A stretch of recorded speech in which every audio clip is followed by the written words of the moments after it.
Hello छात्रों, finally आज हम कक्षा 10वीं संस्कृत पेपर का सॉल्यूशन लेकर आने वाले हैं। और आज जो संस्कृत का पेपर कैसा आया है पूरा एनालिसिस करने वाले हैं और सभी के आंसर कौन कौन से सही हैं ये भी आपको बताने वाले हैं, जिससे कि आप भी मिला सकें कि हमने जो उत्तर पुस्तिका में किए हैं वो सही थे या फिर गलत थे। तो इसका मिलान आप ध्यान से इस वीडियो को देखकर कर सकते हैं।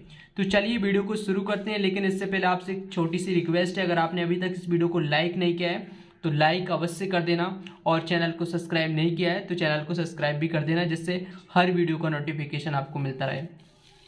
तो छात्रों, ये जो संस्कृत का पेपर है, सबसे पहले यहाँ पर पूछा है आपसे उचित विकल्प चित्वा लिखत, यानी कि यहाँ पर आपको सही विकल्प यहाँ पर आपको देखने को मिलेंगे। तो सबसे पहला जो प्रश्न है, बालकन इत्यस्मिन् पदे विभक्ति अस्ति। तो यहाँ पर बालकम की विभक्ति पूछी है, तो यहाँ पर आपको 4 ऑप्शन देखने को मिलेंगे, प्रथमा, द्वितीय, पश्चिमी, षष्ठमी।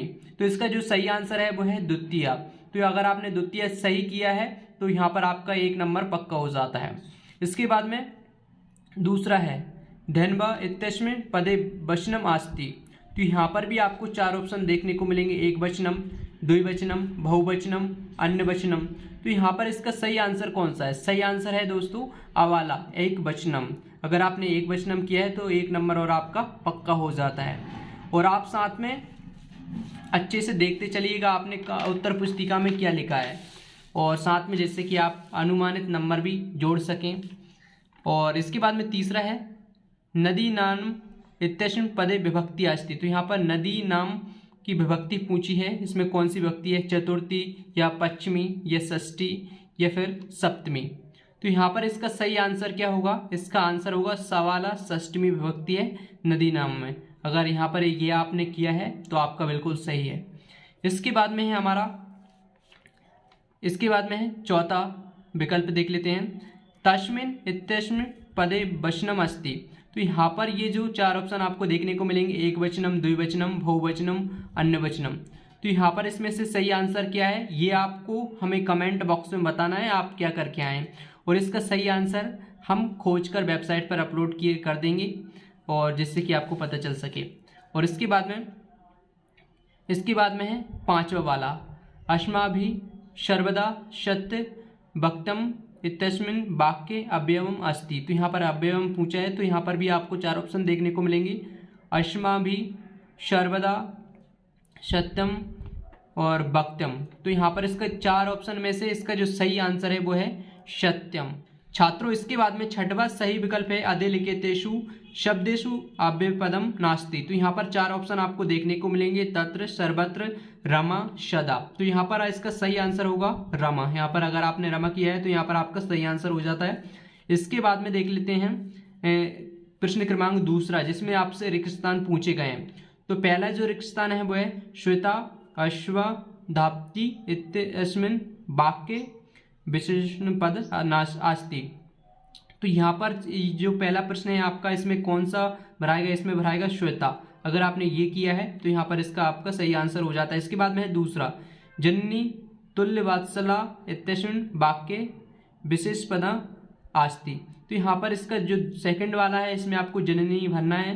अगर आपने जननी भरा है तो यहाँ पर आपका सही आंसर हो जाता है दूसरा। इसके बाद में है तीसरा, शालिलम इत्यस्य पदस् पर्याय पद अस्ति। तो यहाँ पर जो तीसरा है शालिलम वाला, तो यहाँ पर इसका जो सही आंसर होगा जलम। तीसरे बार में आपको क्या बनना है? जलम भर देना। इसके बाद में चौथा है निर्मलम इत्यस्य पदस् ब्लोम पद अस्ति। तो यहाँ पर इसमें ब्लोम पूछा है, तो यहाँ पर निर्मलम का जो ब्लोम है वो कौन सा है ये हमें अभी मिला नहीं है, कंफर्म हुआ नहीं है। और जैसे ही हो जाएगा, सॉल्यूशन अभी चल रहा है तो वेबसाइट पर अपलोड हो जाएगा सभी प्रश्नों के आंसर, तो वहाँ पर आपको मिल जाएगा। इसके बाद में वो कैसे देखना है वीडियो के लास्ट में बताएंगे, वीडियो को पूरा देखें। इसके बाद में 5वां वाला, सुलभ इत्यस्य पदस् ब्लोम अस्ति। तो यहाँ पर जो 5वां है इसका जो सही आंसर होगा वो होगा दुर्लभ इसका सही आंसर होगा। और इसके बाद में शीघ्रम इत्यस्य पदे पर्याय अस्ति। तो ये इसका आंसर है। और ये आगे के जितने भी प्रश्न हैं इस पेपर में एक नंबर के, और पूरे पेपर का जो आंसर है वो आपको कैसे देखना है, क्योंकि आपको एक एक आंसर बताऊंगा तो वीडियो काफ़ी ज़्यादा बड़ी हो जाएगी। यहाँ पर सभी के आंसर हम कहाँ पर आपको अपडेट करेंगे वही मैं आपको बताने वाला हूँ। वेबसाइट पर मिलेगा सभी का आंसर। और साथ में हमने जो बताया था यहाँ पर आपसे बोला था कि अवकाश प्रश्न पत्र जो है इसकी एप्लीकेशन आएगी, तो वो आ चुकी है। यहाँ पर आप देख सकते हैं कालिदास वाला निबंध, 2 निबंध बताए थे, संस्कृत भाषा वाला और कालिदास, तो यहाँ पर फाइनली कालिदास वाला भी आ चुका है। तो हमने जो जैसी ट्रिक आपको बताई थी, अगर आपने वो फॉलो की होंगी तो आपका रिजल्ट बहुत अच्छा आने वाला है संस्कृत में, क्योंकि हमने काफ़ी सारे आपको इम्पोर्टेंट प्रश्न बताए थे, लगभग उन्हीं में से पूछे गए हैं। अधिकतर पूरे प्रश्न लगभग यहाँ पर उसी में से दिख रहे हैं हमें, जहाँ तक देखने को मिल रहा है जो भी हमने यहाँ पर बताएं। और दोस्तों अगर आपको ये पूरा सॉल्यूशन चाहिए तो इसके लिए आपको studyguru.com वेबसाइट पर जाना है और वहाँ से आप चेक कर सकते हैं। गूगल पर आपको सर्च करना है और आपको हमारा टेलीग्राम ग्रुप अवश्य ज्वाइन कर लेना है, क्योंकि वहाँ पर आपको इम्पोर्टेंट प्रश्न मिलते हैं। तो वीडियो के डिस्क्रिप्शन में टेलीग्राम की लिंक है, उसको आप अवश्य ज्वाइन कर लेना। चलिए मिलते हैं नेक्स्ट वीडियो में। Thanks for watching.